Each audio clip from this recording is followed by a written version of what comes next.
그러면 퇴직하는 시점에 국민연금이나 퇴직금을 제외하고 한 1억 1천 정도를 가지고 있는 거죠. 40대에 시작을 하신다 그러면 복리효과가 발생을 하는 부분이 있기 때문에 2억 5천에서 2억 6천 정도를 모을 수는 있습니다. 세금도 내야 되고요. 건강보험료도 내야 되는 계좌가 있습니다. 한쪽 계좌는요. 세금을 좀 작게 내고요. 건강보험료는 안 내는 계좌가 있습니다. 어느 쪽 계좌를 선택하시겠습니까?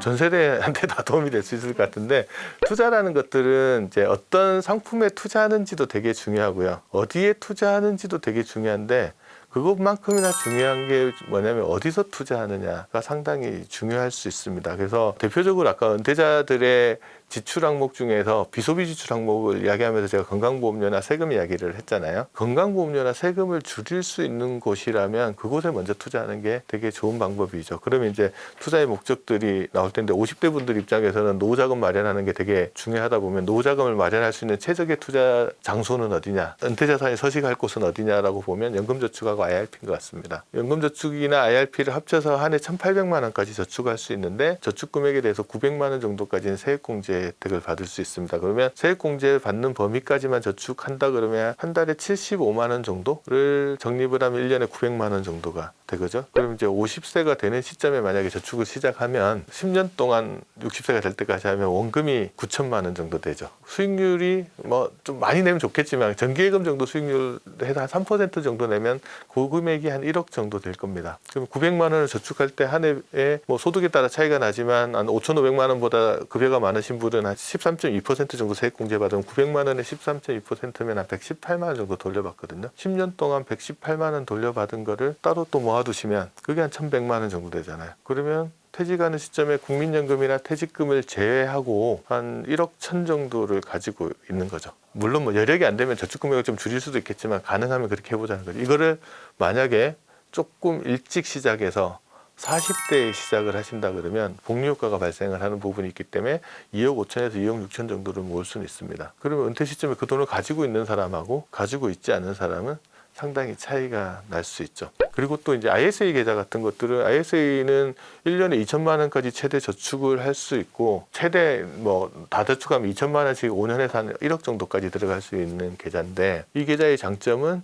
늘어나는 소득에 대해서는 200만 원까지 비과세 해주고 초과 금액에서는 분리과세 해주는 장점이 있죠. 그리고 여기서 발생하는 이익에 대해서는 건강보험료를 부과하지 않는 장점들이 있습니다. 그러면 내가 아까 노후자금 모으는 건 다 달성했는데 어느 정도 여유가 있다라고 생각하면 ISA 계좌에도 투자를 할 수 있는 거죠. 그리고 요즘 또 해외 ETF 같은 거를 투자를 하시는데, 국내 상장된 해외 ETF 투자하시는 분 되게 많으시잖아요. 이런 분들 입장에서 내가 ISA 계좌를 해서 그걸 하고 있지 않다 그러면 뭔가 잘못하고 있는 겁니다. 예를 들어 국내 상장 해외 ETF에서 발생한 매매 차익이나 분배금 소득들은 다 배당소득으로 과세를 하거든요. 그게 2천만 원 넘어가면 금융소득 종합과세를 가잖아요. 제가 아시는 분이 해외 ETF를 투자해서 꽤 수익을 많이 냈어요. 한 5천만 원 가까이 수익이 난 것 같아요. 근데 그분 일반 계좌에서 하셨어요. 그럼 2천만 원 넘어가는 3천만 원에 대해서는 금융소득 종합과세가 가죠. 그분 직장인이시거든요. 그런데 우리나라 직장의 건강보험료 제도가 어떻게 되냐 그러면, 회사에서 건강보험료 되면 끝이 아닙니다. 급여 외에 다른 소득에서 발생하는 소득이 2천만 원이 넘어가면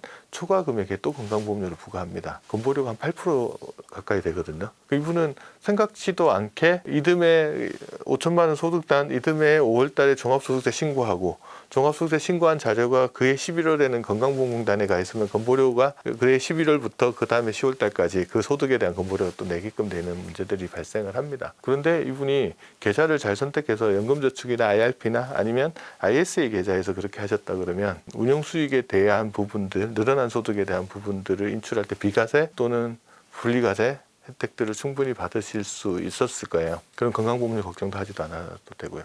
그래서 제가 말씀드린 게 어떤 계좌에서 투자하느냐, 어디서 투자하느냐도 상당히 중요하다. 그리고 나이가 들어갈수록 뭘 해야 되냐 그러면, 한쪽 계좌는요 세금도 내야 되고요, 건강보험료도 내야 되는 계좌가 있습니다. 한쪽 계좌는요 세금을 좀 작게 내고요, 건강보험료는 안 내는 계좌가 있습니다. 어느 쪽 계좌를 선택하시겠습니까? 후자를 선택하시겠죠. 그러면 이쪽 계좌에서 이쪽 계좌로 돈을 옮겨야 되거든요. 내가 저축을 막 한다고 하면 되게 부담스러운데, 여기 있는 돈을 들어서 이쪽으로 옮긴다. 왜냐하면 이쪽은 세금도 많고 건보료 부담도 있는데, 이쪽으로 옮긴다고 생각하면 조금 부담이 덜하죠. 물론 돈이 없는데 어떡하냐 이렇게 하면 제가 할 말은 없지만 만약에 있다 그러면 이렇게 옮길 수 있습니다. 근데 한도가 있자는 거죠. 연금저축이나 IRP는 한 해 최대 많이 옮겨봐야 1,800만 원까지만 옮길 수 있습니다. 그리고 아까 말씀드린 ISA는 한 해 2,000까지밖에 못 들어갑니다. 그 한도를 이용해서 여기 있는 세부담이 크고 건보료 부담이 있는 돈을 이쪽으로 조금씩 단계적으로 조금 옮겨 놓는 과정을 40대 50대는 하셔야 돼요.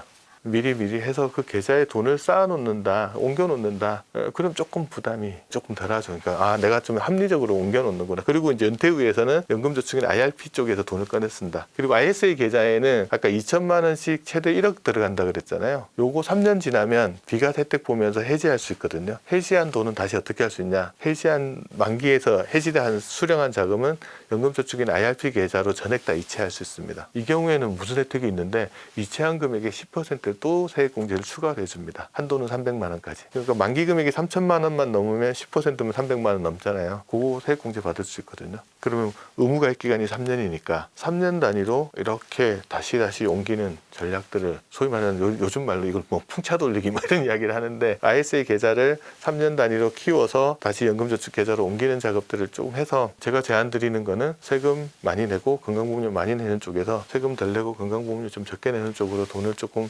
옮겨놓고 은퇴 후에는 연금저축이나 ISA 계좌에서 생활비를 꺼내 쓰는 구조를 만들어 두자. 그게 이제 아까 뭐 50대나 60대한테도 그런 게 필요하냐라고 많이 물어보시는데 절대적으로 필요하다. 그래서 주거래 통장이 그쪽이 될 거다라고 이야기를 해보시는 게 좋을 것 같습니다.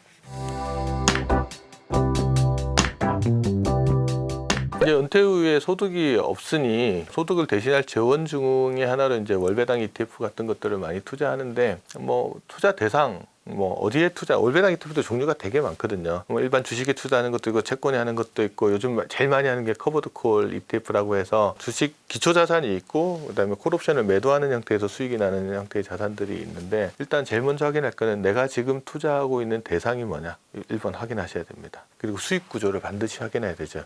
이게 배당으로 나온 수익인지 이자로 나온 수익인지 아니면 옵션을 매도해서 나온 수익인지 아니면 부동산 임대해서 나온 수익인지 그것도 좀 명확하게 한번 확인하자. 그래서 투자 대상을 확인한다. 두 번째는 내가 이걸 어디서 투자하고 있는지 어디서 투자할지에 대해서 정해야 됩니다. 좀 전에도 말씀드렸지만 내가 세금을 많이 내고 건강보험료까지 부담이 있는 그 계좌에서 투자를 할 건지 아니면 세금도 덜 내고 건강보험료 안 낼 수 있는 연금저축이나 IRP 아니면 ISA 계좌 같은 데서 내가 투자를 할 건지 서식지 내가 어디서 투자할 건지에 대한 것들도 보셔야 됩니다. 그 다음에 세 번째는 내가 이걸 투자해서 적정한 생활비를 꺼내 써야 되잖아요. 그러면 필요한 생활비가 있을 거고 월배당 ETF를 제외한 다른 연금이나 이런 걸로 준비되는 규모들이 있을 거고 그러면 내가 나머지 부족한 부분이 얼마나 되고 그걸 어떻게 어떤 형태로 꺼냈을 건지라는 것들에 대해서 이제 계획을 한번 세워보세요. 그래서 내가한테 필요한 자금이 난 한 100만 원 정도가 좀 부족한데 이걸 월배당 ETF에서 만들어낸다 그러면 어떻게 하는지 이제 확인해 두시는 게 필요하고요. 마지막으로 이 월배당 ETF는 투자 상품이거든요.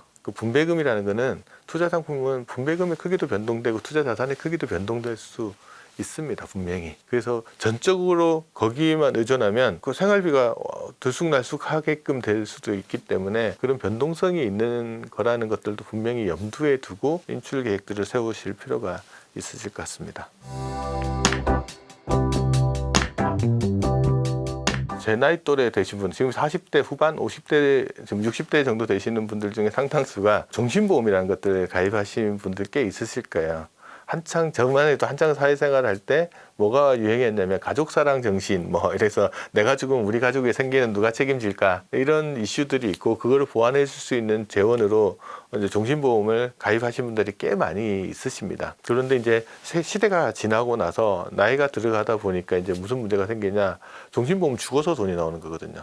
피보험자, 그러니까 보험에는 보면 계약자, 피보험자, 수익자가 있는데 계약자는 보험료를 내는 사람, 피보험자가 보험의 대상이 되시는 분, 그걸 보험의 대상이 되는 분이 사망했을 때 돈을 받아간 사람을 수익자라고 하거든요.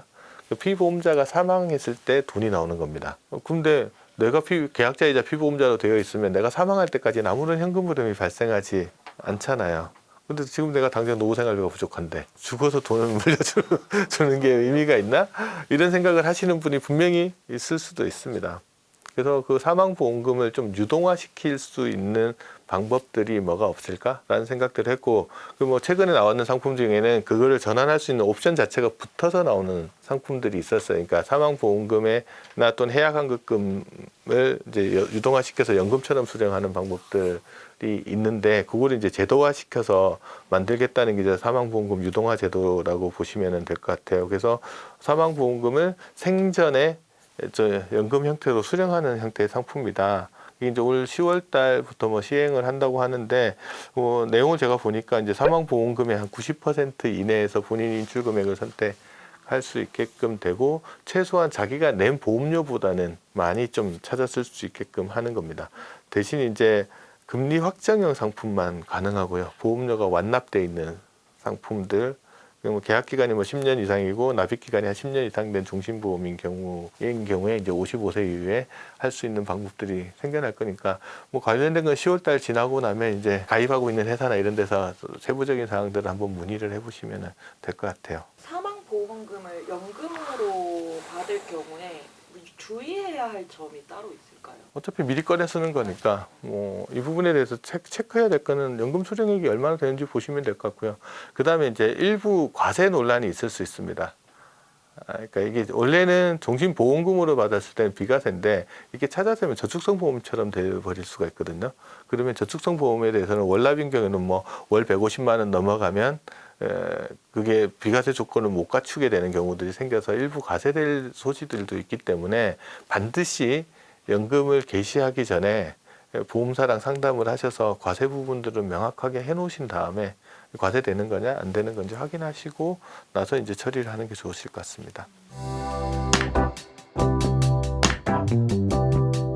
지금 말씀하시는 연금이라는 게 이제 국민연금을 이야기하시는 것 같은데, 국민연금의 연금액을 결정짓는 요소는 보면 일단 첫 번째가 소득 대체율, 두 번째가 소득, 근로기간 동안에 내 소득이 얼마였느냐, 그 다음에 내 소득 말고 국민연금 전체 가입자의 소득이 얼마였느냐, 그 다음에 뭐가 영향을 미치냐, 가입기간. 그러니까 정리하면 소득 대체율, 그 다음에 나의 가입기간 동안 평균 소득, 국민연금 전체 가입자의 평균 소득, 그 다음에 전체 가입기간, 이 네 가지가 영향을 미치는 겁니다. 그러면 당연히 소득 대체율이 높으면 연금을 많이 받겠죠. 근데 소득 대체율은 보면 1988년도에 국민연금 도입할 때는 소득 대체율이 70%였습니다. 그러다가 60%로 줄고 50%로 줄고 지금 40%를 향해서 줄어가고 있는데, 이번에 국민연금법 개정하면서부터 내년부터 이제 0.5%포인트씩 다시 인상해서 43%까지 만들겠다 그랬잖아요. 그러면 누가 연금 많이 받겠어요? 과거에 소득 대체율이 70% 구간일 때 국민연금 보험료를 납부했던 사람들은 당연히 많이 받겠죠. 상대적으로 더 많이 받을 겁니다. 그래서 지금 50대나 지금 60대에 해당하시는 분이 1988년도부터 98년도 사이 그쯤에 소득 대체율 높았던 기간, 납입 기간이 기신 분들이 있으세요. 물론 그때 국민연금을 가입하고 있는 분들이 해당되겠고, 두 번째는 A값은 국민연금 전체 가입자의 평균 소득은 내가 어떻게 할 수 있는 건 아니잖아요. 두 번째, 내 소득이 많았던 분들, B값이 차이가 나는데 국민연금 가입 기간 때 내 소득이 많았던 분들 연금 좀 많이 받는데, 그건 뭐 지나고 난 거니까 어쩔 수 없고,